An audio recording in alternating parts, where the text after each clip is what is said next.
Don't care what they won. I'm just talking about styles. I think he gives Tyson a world of problems that other people don't. If I say to you, right, give me a Mayweather fight where in 100 years' time is going to be watched.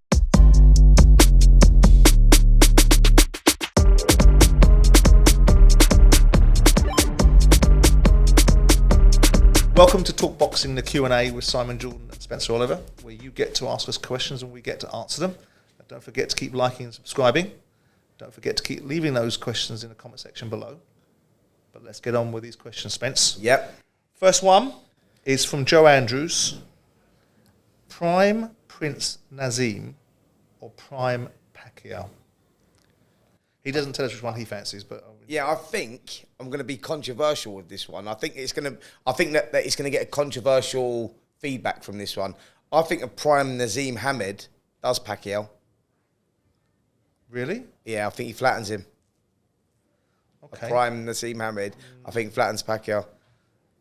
So you would say? Do you know why? Stylistically, I'll tell you why. Like, can I break it down a little bit? Please. Yeah, so like Naseem Hamed, who boxed from angles, who was very heavy-handed and very punched from unorthodox angles. You look back at his early days, his prime days, when he beat Tom Boom Boom Johnson, those type of people, and you watch him, even when he boxed Kevin Kelly out in America. Smoked his boots. Yeah, smoked his boots, but he had, he could take a shot, Naz. He could take a shot, and he could even pick himself off the floor, but he was an incredible finisher.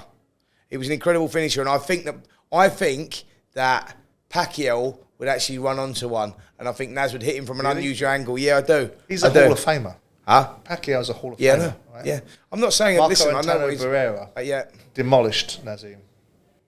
Yeah, but Naz was that one his prime days. Naz was done then, finished. I say Marco Antano Barrera. Yeah. You say not prime Naz. Lost all that weight, not fit for well, that Naz fight. was Naz. Yeah, but Naz was no. His days are totally like that. Was not Naz. Yeah, we're talking about in prime. Like that was Naz at the end. That Naz was finished then. So prime Pacquiao, that has been billed arguably as one of the pound for pound best fighters. One of the greatest fighters of all time. You're going to have him against Prince Naseem, the WBO champion. Yeah. Don't care what they won. I'm just talking about styles, and I think that Naz, a prime Naz, I think he would have smoked him, mate. Never mind having half your head removed. You bumped it recently. Craig Shamur. Where would you rank Floyd Mayweather in the all-time greats list? You know, that's a difficult question because, like, if you look down, I thought about this one. I thought about it quite a lot. You know, what do you think is an all-time great, Spencer? Let's qualify the question. Sugar Ray Robinson. What makes an all-time great? Is it Muhammad Ali because of his influence over the sport? Is it? I was going to go there. Is it Rocky Marciano because he retired undefeated? Is it Joe Kozagi for the same reason? No, I'll tell you what it is. An all-time great. An all-time great is one of those where you go, I'd watch that fight in 100 years' time. Then fights will still be watched. Yeah. Right. If I say to you, right, give me a Mayweather fight where in 100 years' time it's going to be watched.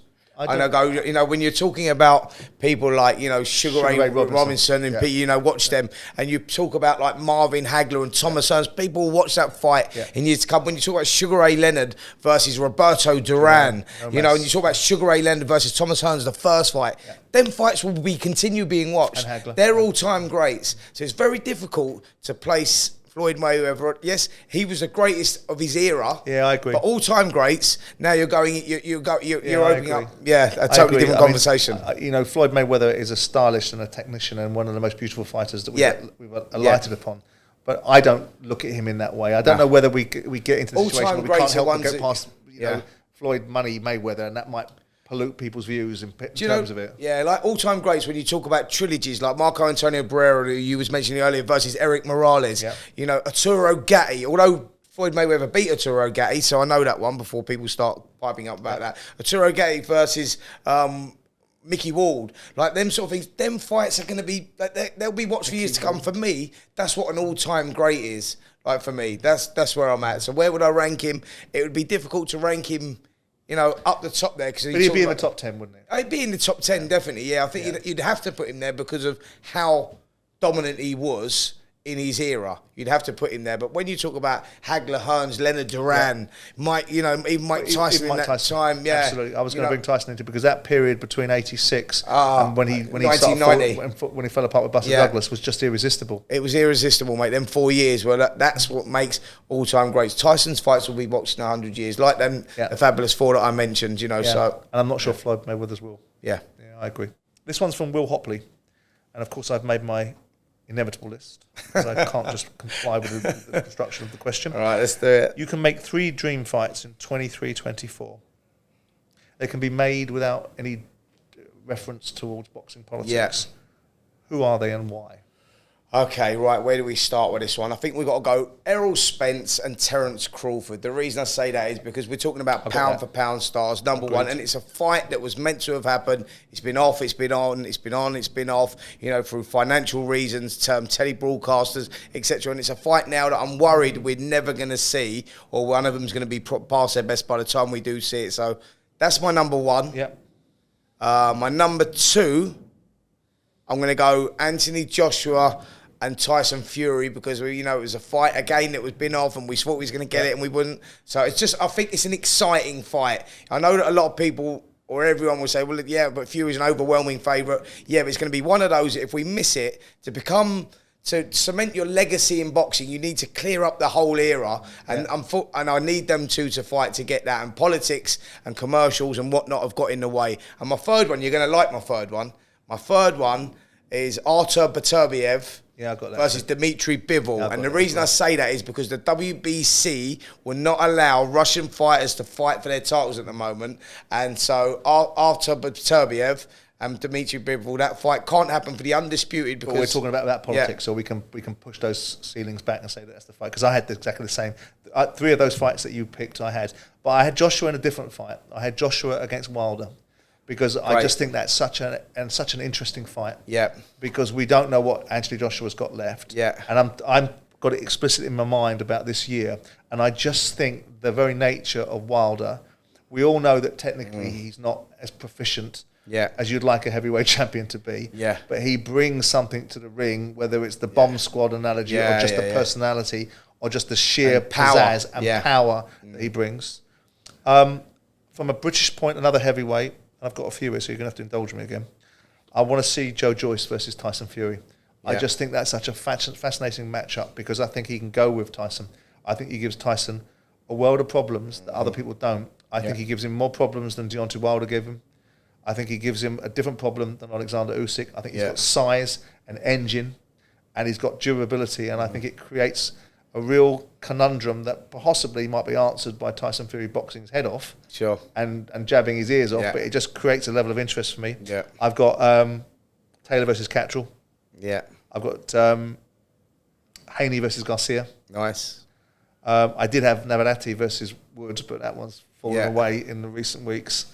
And the other one that I really liked, besides Canelo Alvarez versus Demetrius Andrade, was a British cruiserweight fight between Lawrence Okoli and Riakporhe. I like that. We had this question last week, and we didn't do it because of Robert Smith's interview. Yeah. So I've had this in my book, Okoli versus Riakporhe, before they had their altercation in the cinema last week. So those are the fights that and there's a mixed bag of weight classes there. Yeah. And I think all of them are quite interesting fights. Yeah. There's, let's hope that we get some of them over the line because unfortunately, boxing, politics get in the way so much of boxing and these great fights that need to be made for the health of the sport. We need to see some of these fights. In a different discussion, we might discuss the fact that Deontay Wilder's gone as a free agent because he takes out some of that. Absolutely, because now he can present himself to each and every promoter, to each and every TV network, and these fights can be made. We was talking about this, wasn't we? Deontay Wilder against any of the heavyweights, even if we see Deontay Wilder versus Tyson again, and they'll go, we've done it 4 times. You go, and every fight was like the drama. Just brings a jeopardy. Brings a jeopardy. Okay, last question, Spence, to the show. And this is from someone that goes under the auspice of one-man show. What's the best punch you've ever seen live? It's a tough one yet because they all merge into one. Do you know what I mean? It's a very... it's a tough one. Do you want me to go first? You go first, yeah. Lennox Lewis knocking out Hasim Rahman. Yeah. I was sat next to John McEnroe. We were having a discussion about life in general, which was a nice little conversation because I love my tennis. But it's the story you've got around it that cracks me up. Of course, you've got a situation where, Lennox Lewis had been knocked out by Hasim Rahman and filmed Ocean's 11. There was a lot of rancor and bad blood between the two of them. And he just hit him with a peach the right hand, knocked him spark out. Yeah. And the funny thing for me was about a year later, I was over in America, and the football team that I owned, Crystal Palace, we were opening a team in America, and it was the first English sports team to go and open a football club in America. We're playing out of Annapolis in Washington State. So I'm doing all this media stuff. I've done nothing but piss and moan about going over there. When the cameras come on, I'm like a moth. Hello, delighted to be here. Can't wait to open business in America. And on one of the shows I was doing it with Hasim Rahman. And I'm sat there, and I'm telling this story about Palace and how we're going to open this football club over there. And I see Hasim Rahman, who's coming into an interview, and afterwards, and I said, "Oh, I saw you a couple of months ago. You got beat by my mate. Like you stole something from him." Yeah. And the presenter said to me, "Are you mad? Yeah. Why would you say something like that to the 18-stone former heavyweight champion of the world? You got beat by a friend of mine, like you stole something from him." Yeah. And that was my Hasim Rahman story. But the punch itself was, for me, I've seen many knockouts, but that, for me... It's the thing surrounding it all. I think you triggered one from me there now that involves Lennox Lewis as well. And it was when he got knocked out by Oliver McCall, which was meant to be... It was meant to be just a routine defence for Lennox Lewis going into that one. Yeah, that triggered it for me when you said that, because I'm thinking they all merge into one. I've seen some great knockouts. Did you see it live, though? Yeah, I saw it live. Yeah. That's what I'm saying. I've seen some great knockouts over the years, and that one was for me. Yeah, it was just, and I think, do you know what it was as well? It wasn't the fact that he just got sparked in the manner that he did, but I just think it was so unexpected that made it so dramatic. And at the time, it's like Liam last week knocking out Chris Eubank Jr. a couple of weeks ago. Yeah, absolutely. That sort of category, isn't it? Absolutely. Yeah. I mean, we can all go down. I mean, I remember not live fights, but John McGarvey knocking people out, the Beast, or Julian Jackson flattening Harold Graham. Anyway, that wasn't the question. The question was live, and we both answered it. Anyway, Spence, that's it. That's it for this week's edition of Talk Boxing, the Q&A. Don't forget to keep liking and subscribing. Of course, leaving those questions in the comment section below. And me and Tutu here will be back next week.